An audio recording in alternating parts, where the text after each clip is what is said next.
Yo, yo, yo! What up? Welcome to the watch party in the Hitless Network. I'm your boy as a Kiwi. And I'm Lydia. I'm Brian St. John. I'm your girl, Lorena Elbell. What's up? Okay. What a night. Just exhale, y'all. Just exhale. Let's start the show off nice and easy. How y'all doing? What's going on, people? Doing wonderfully. Yeah. Doing well. You know, before you popped on, Lydia was we were talking about the COVID test, and Lydia was telling us that the New York City public schools are gonna do some COVID tests for the students. Yeah, they might do that. It's like random testing. So every time we enter into a school, we have to go into this app and fill out this form. And there's a part where you give consent to being tested, randomly tested or something. So they're going to start doing that for anybody that's coming to the school or entering the school. So I think they're going to do something for the students as well. Not sure, but yeah. I told Lydia that is that the Taylor School made it mandatory for faculty and staff, and he had his yesterday, and his results were back in less than 24 hours. And you know, this is going to become, at least for people in a school setting, it's going to be part of our new normal until whatever time frame comes when there's a viable vaccine that we will decide to take once we know it's safe. But there's a lot of changes. I keep telling folks that by the time, at least I work in Washington D.C., by the time we get back to whatever sense of normalcy, that things won't look the same. Theaters will be closed and restaurants will be closed. So that's all. I see we getting pushed along, so I'll shut my mouth. No, you don't have to. It don't work like that. How y'all doing? Hey, y'all need to add anything? Brian, how's your week? Lydia, what's going on? It's gonna be a bumpy ride tonight. It's gonna be a bumpy ride. Let me put my seatbelt on. Click, click. Y'all have nothing? Okay. So now we can proceed. Okay. Lydia?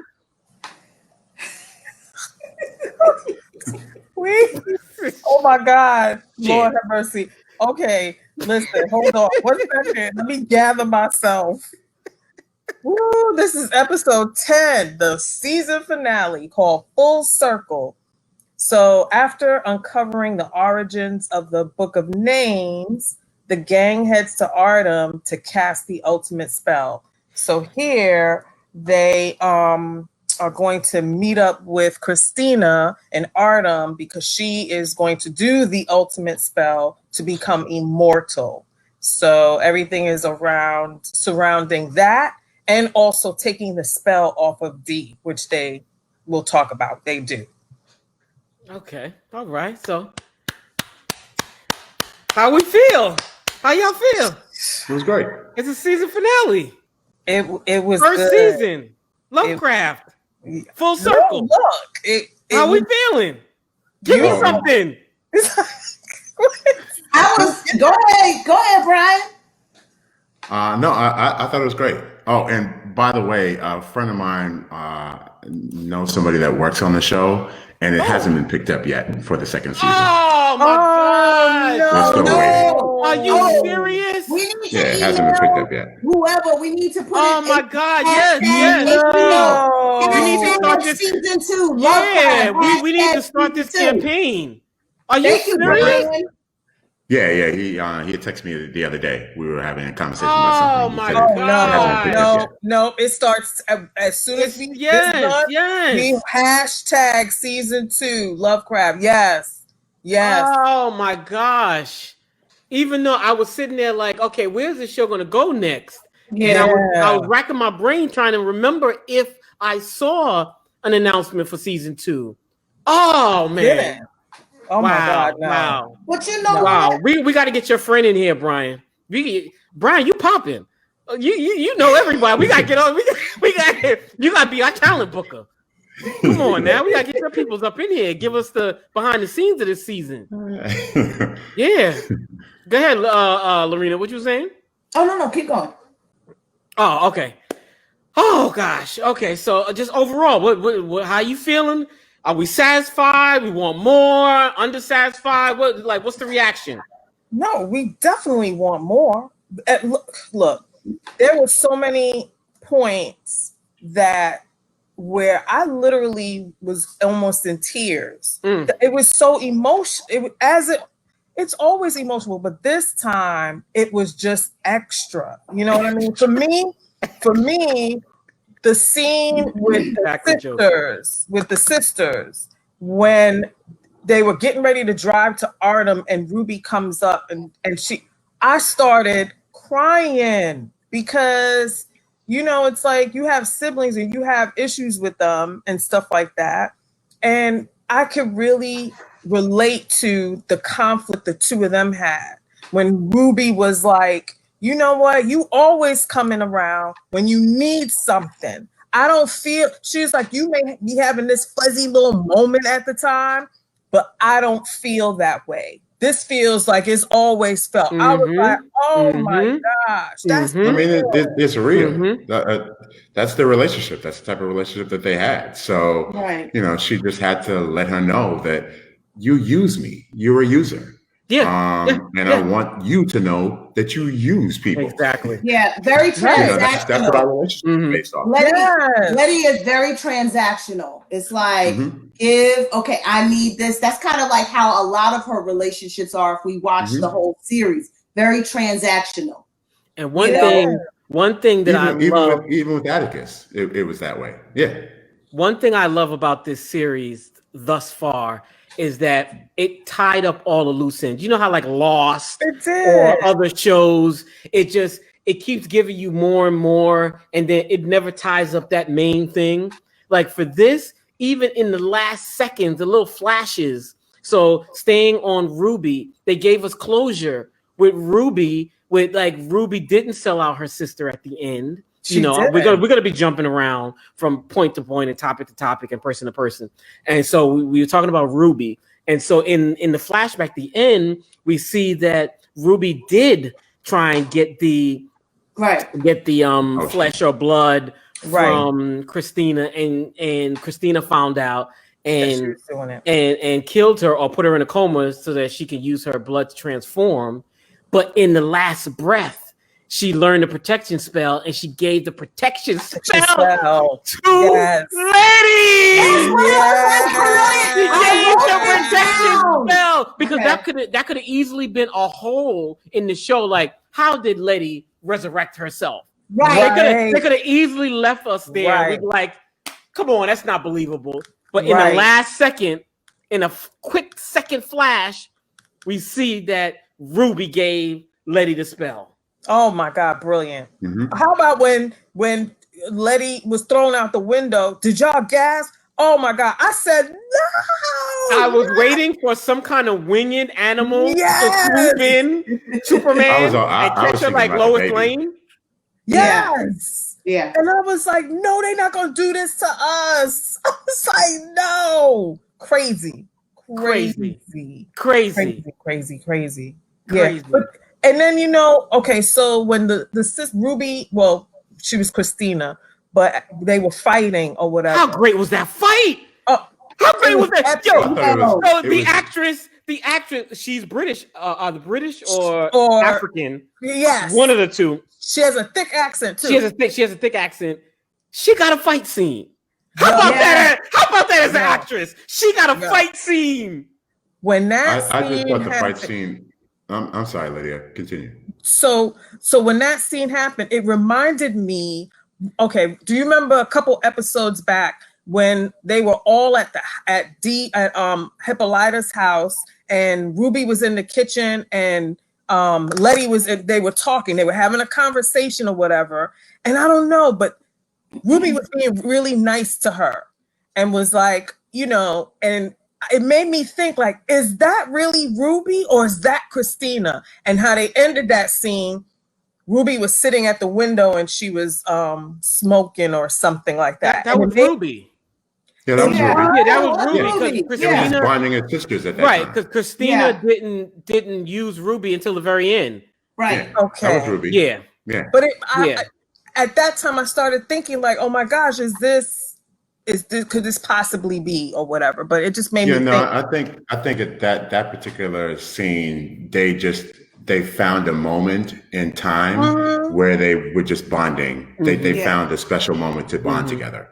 And cooking, and any Black family, cooking always brings the family together anyway. Right. You know, especially in the kitchen. So, but I thought the fight scene was dope in terms of contrast of how all the fight scenes were happening at the same time, and how you saw Letty and Ruby fighting, and then you saw Hippolyta and everybody else fighting against all the white folks, and just everything going on at the same time. It was the intensity of that particular scene was great. So, because how everything just jumped back and forth. Each time you punch somebody, it went to another scene in another section of the show where something else was happening, and just jumping back and forth. And I thought that was kind of dope. When I first realized that Ruby was Christina, I was like, that's Christina, because of the line of questioning, and you could actually see the expression in the face of it's called Ruby. acting. Yes, and you could see the expression, and then Letty starts to figure it out, and I was like, oh shit, that's she knows her sister. Right. She knows her right. Yeah, she did. Okay, yeah. One of my favorite lines of the whole episode is, "Now magic belongs to us." To us. Oh. Magic belongs to us. How about that? How powerful was that line? Oh my God. Black girl magic. And she said, "It is finest." Yeah. It is finest. And she said, we bound every white person from using the magic. Not just your ass, Christina. All the white people. In the history of science fiction and Black cinema, we ain't never seen the likes of this. We ain't never seen this. We have never seen. Maybe that's why. Maybe that's why they ain't renewed. We don't get renewed. We don't know about no second season. It's just awakening things in these Black folks. It's like, oh my gosh, yo, it's like this series, this episode, this show has been breaking so many grounds. I'm sitting there watching the entire series, trying to find the Easter eggs, trying to Shazam the song that was playing. Oh, one of them was Nina Simone. It was Nina Simone. Mm-hmm. Oh, when they were what scene was it? When he was in I think their shop, and they were getting ready to. It was a Nina Simone song. Well, speaking of songs, for me, I loved the car ride song. That was cute. I'm speaking for the cast, like I'm part of the crew. That probably was their best scene. Yeah, because it was everybody in the show together. And it's the road trips. Right, I'm sitting there waiting for the shoe to drop, saying that a monster's gonna attack the car, and I'm like, what's gonna happen? But I love that they let it play. Let it play. Let's see a happy moment. I was like, see, Walking Dead, take note. Even Mantra let it go. No Walking Dead. Like everybody. Walking Dead for 10 seasons. It was depressing as hell. No, there was no hope. That's why I stopped watching Walking Dead. I said I can't watch it anymore. It's a different genre, different show. Whatever. No, I can watch a one-off, but a series that's going on forever with no hope, it's called Purgatory. Yes, it is. Look, there's hope when they defeat. No, there is no hope. There is no hope. Okay. I stopped. So different show. Right. That's why this was so Yes, Brian, thank you for great. keeping us on the rails. That's why this was so great. They had a happy moment. You were just I loved it. Happy. So okay, I thought it was great. And then when Montrose finally sang, I was dying laughing. He was like, shaboom. Shaboom. I loved it. I loved it. I think they probably had a lot of fun doing that scene together. So let's stay on this theme, right? Instead of going through the episode, let's go on our favorite moments. Let's go on scenes that stood out for us, and speak on that. Lorena, what you think? Give me a scene that popped out for you. I'll have to say at the beginning when both, and I had to take some notes this time because it'd be too much going on in this movie to remember. I mean, this show to remember. So when Tick and Letty pass out, and Montrose and Hippolyta were trying to figure out what was going on, but Tick and Letty were conducting the spell in the spirit realm.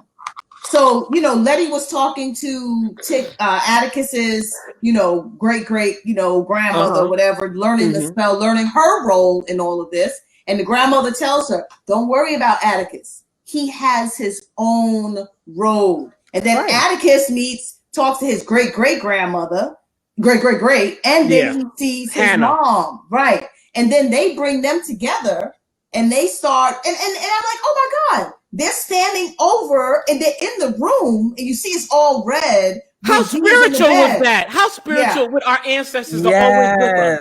They're always on our shoulder. Yeah. That was a spiritual moment. Yes. Yeah. Can I ask a question though? Yeah. Go. Just in terms of context, when did they learn how to read all this stuff? Did they explain this anytime in the series? I can't remember. So partly during that spiritual realm was when Letty was on the bed with the grandmother. That's what she was learning to do, was to read all of that. The grandmother was teaching her, because when Tick and his mom walked in, she's like, and Letty's all goo-goo-eyed looking at Tick. She's like, girl, we got work to do. Focus. And also remember, in the spiritual world, time is not the same as our time. So they could have been there for days, hours, learning. Well, not even her. It was Ruby too, because Ruby casted the spell, and I didn't know how she knew how to cast the spell as well. So I'm from hanging with Christina. Remember, she's smart.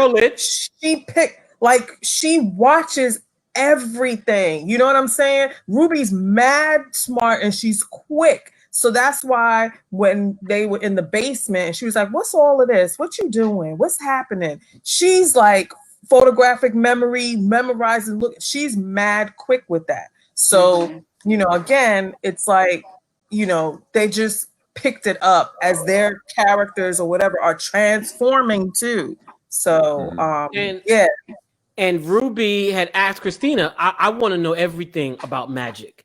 And so in the scenes that's off camera, she probably was teaching her.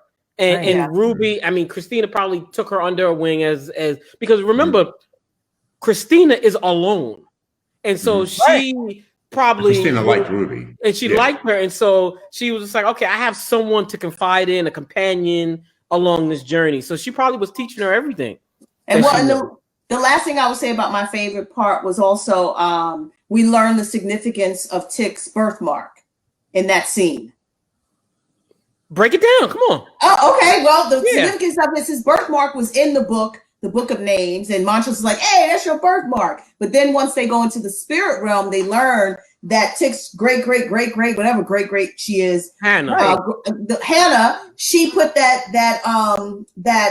symbol on her body to hide the bloodline of her family from the white folks who possibly wanted to use their magic to, do what they did at the end. Right. And so that is why. So technically then Tick's mom probably had the same birthmark as he did, because that was basically like a part of a spell to hide them from Titus's family and the bloodline and all those white folks who, wanted to use magic to be immortal. So that closed the loop as well. Mm-hmm. For me. Right. Lydia, what about you? Is there a moment? Moments? There's moments, but give us one. So this one, when Tick was on that apparatus, right? Mm-hmm. And he was sort of like a crucifix. They said you in my head. Come on now, Liz. Come on now. Let me tell you, this show is mad spiritual because he's laid out just like Jesus was.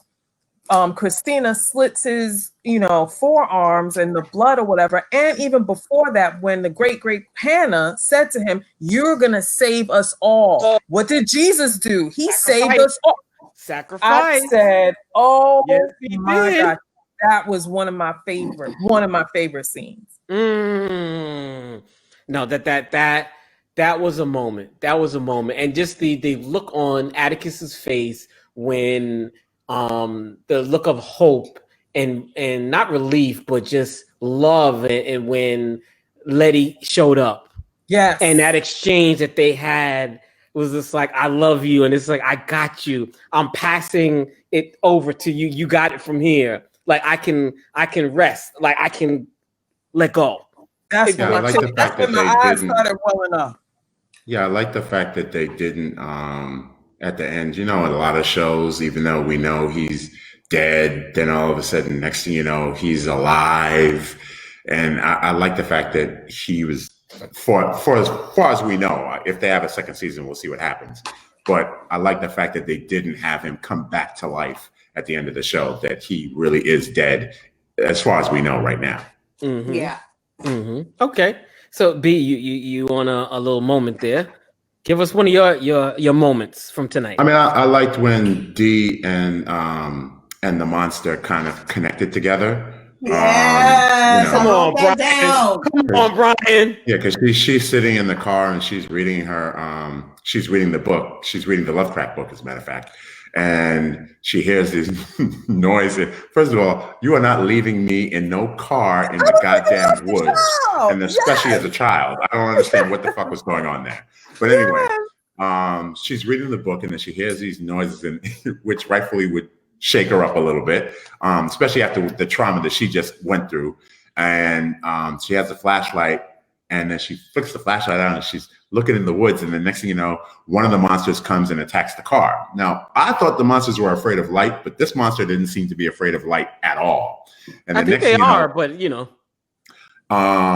But before, when we saw it earlier, the minute they flashed the light, the monster just scurried away. This one continued to attack the car. Mm-hmm. But anyway, so then out the blue, this darker, bigger monster comes and the black one starts fighting this other monster, and to protect her. And then we see at the end of the show when she goes to kill Christina with her bionic arm, that the monster is by her side. The monster kind of leads her to Christina and stays by her side as she does the task of killing Christina at the end. And then the monster goes up and does a little roar by the moonlight. And it was kind of an adult moment. It reminded me a little bit of Game of Thrones with the dragons. Yeah. So what are your theories on the monster connection with D? I don't know. I don't know what to think. Why? I don't know. I thought okay, if we're talking about bloodlines, I guess who could that monster be? Because the monster comes from people. Right, but remember the monster connected with Tick when they were being attacked at that time. So it was he was connected to that creature. So I started thinking, okay, so what's up with D? And I'm you saw at the end. Yeah, but D. Right, no. But I'm saying, I just thought, okay, that she's a part of the bloodline still. So maybe now she's connected to that monster. So in essence, Tick just passed it along to her, that connection. Period. Right. And I just thought, okay, it's that simple.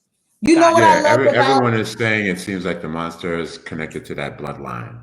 Well, and you know what I loved about the scene with D and the monster at the end was what she said. She came on, she said, they still haven't learned because they left Christina alive. And she was like, not today. Yeah. She put that arm around that neck. But to have a child do that. Crazy.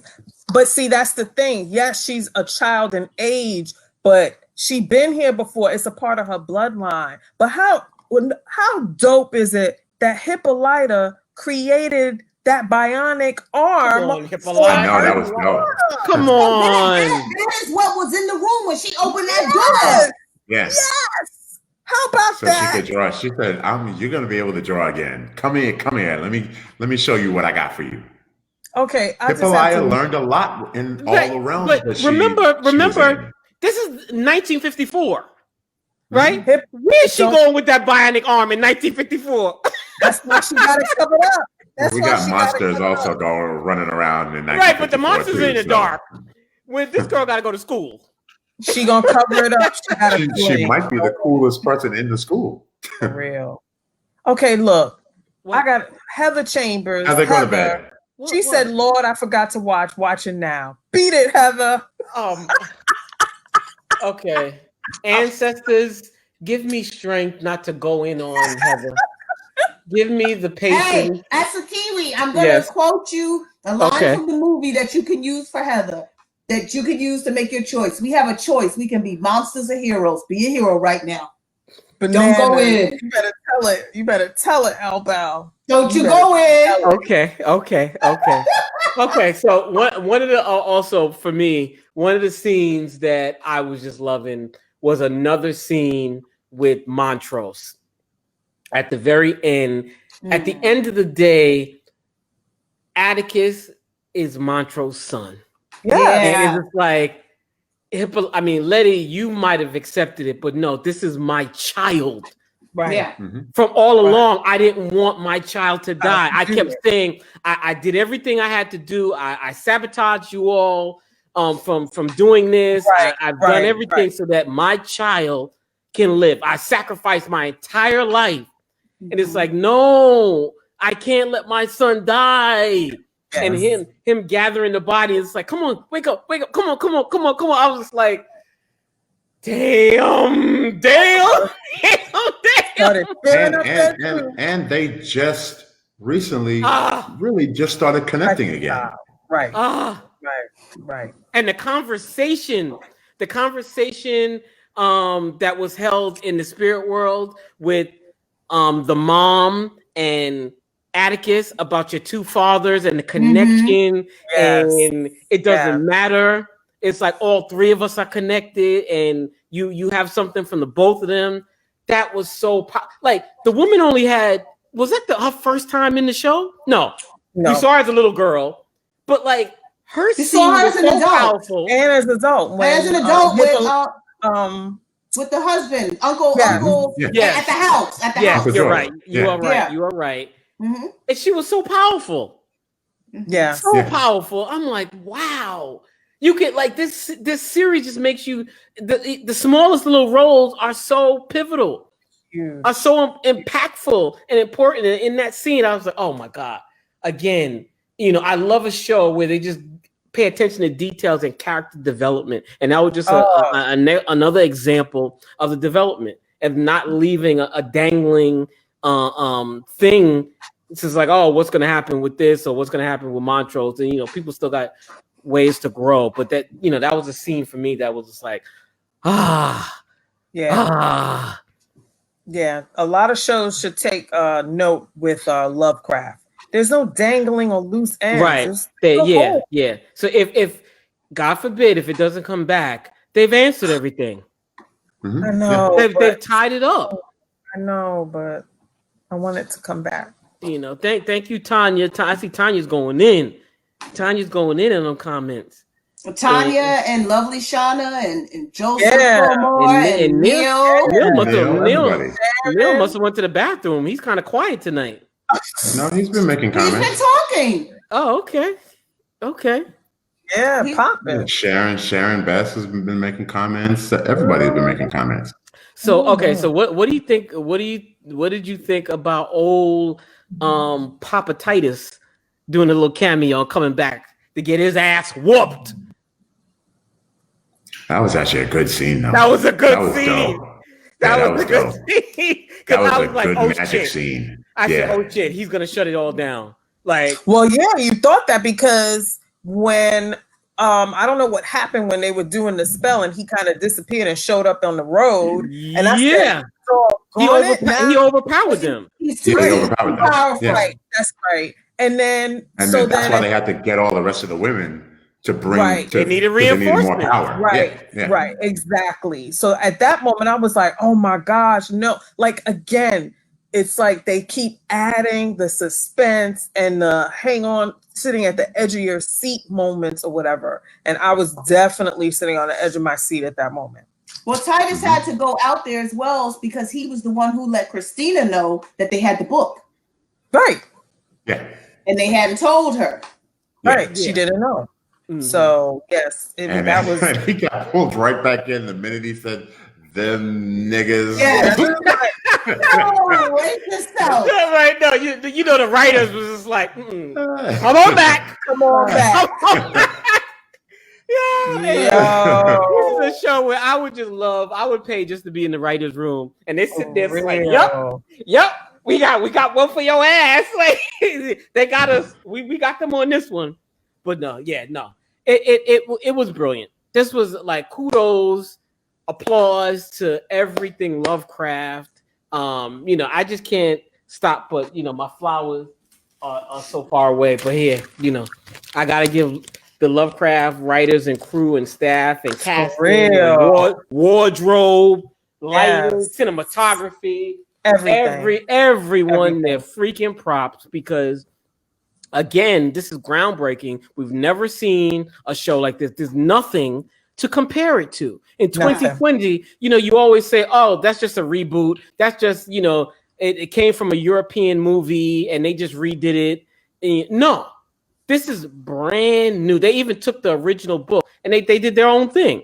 Uh-huh. And so this is new territory. So kudos for them, Lovecraft. I mean, I don't know. I don't know what else to say. If there's any other moments. It was brilliant. Absolutely. It was brilliant. I thought it was great. This was. I wasn't all the way through the series in love. I agree with Tanya, who made the comment earlier. I was never 100% in love with the show, but I enjoyed the show till the end. Yeah, all the way to the end. I've had my up and down moments. I've had my moments where, remember, I've even said it on our show. I was like, there are certain episodes where I was totally in love with, and then there's certain episodes where I was like, eh. As a body of work, I thought it was a great body of work. She said thoroughly entertaining. She said it was earlier. She said it was great. Talking about this episode, it was great, but I've never been in love with a show and so mad and hurt at the same time. So she was talking about the episode. I do get Brian's point. I actually love the show, and I will tell you, for me, this was a great ending, but I like other episodes better than this one. But this was a great ending. And, for me, I just, when I looked up Lovecraft, actually one of my colleagues, a Caucasian guy who lives in Maine, he told me that actually the writer of the books, he's racist. And when I looked it up, he was a racist. The irony is not lost on me that his stories are being told by a predominantly Black cast. And so I love this type of genre with the sci-fi and horror mix. And I love the fact that they have, and I did watch that video you posted, Lydia, about the one of the I think it was one of the writers who had a degree in African American studies. Yes. And so I love that they sprinkle in history into the sci-fi show. Like there's always something that we are learning. Although I didn't catch anything this episode though. I'm sure. I was looking. I didn't see anything this episode either. And Tanya, Lydia cleared up your statement earlier for me. Yeah, I didn't see the historical piece. I'm always looking for that now. Now that's like a thing. I'm like, what we gonna learn today? What we gonna learn? But overall, I really love this show. I love what it represents for us as a people, and I hope that there are more diverse shows put out here because we want diversity.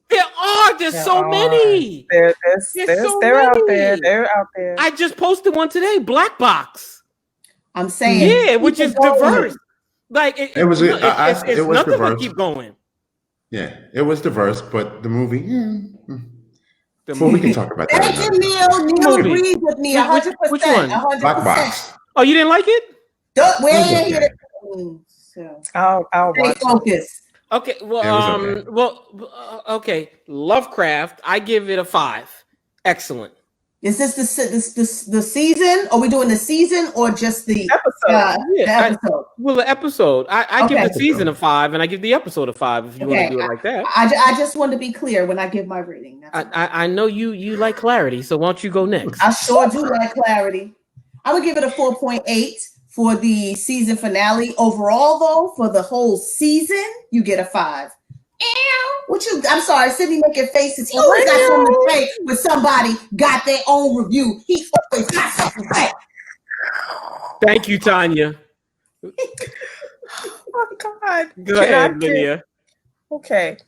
You know how from beginning to end I have loved this. So I give you know what, Heather? Heather, you ain't even watch it. Go you didn't even watch it. Episode. Anyway. She just gave me a cramp. You like them people that don't vote but got an opinion. Wow. Go ahead, Lynn. For the episode, I give a 5, and for the entire season, a 5+. I have to agree with 5+. Boom. Right? For this episode, I agree with Lorena. I give it a 4.8. And for the entire series, I give it a 5 because I thought it was very well done. I thought it was creatively done. I thought it was creatively done well. I thought it taught history in certain parts where they could. The acting was superb, and it kept your interest peaked week to week. So I thought they did a great job with it. And J.J. Abrams and Jordan Peele, excellent job as executive producers. And Misha Green. Misha Green. Misha Can't forget Misha. Thank you, Misha. She's amazing. You know what I was laughing at? Yo Tick ingested. He was a cannibal for nothing. He ate Titus's piece of steak on his body. And his father was like, what did he say? He said, and he just drank regular blood. I'm sorry. I was like, damn, you ate that man for nothing. So Neil said 4.9 for the episode, 5 for the season. I need another season. Sharon said 5 for both. Mm-hmm. And Tanya said 5+. 5+. There you go. And Heather doesn't. Come on, next. Whatever.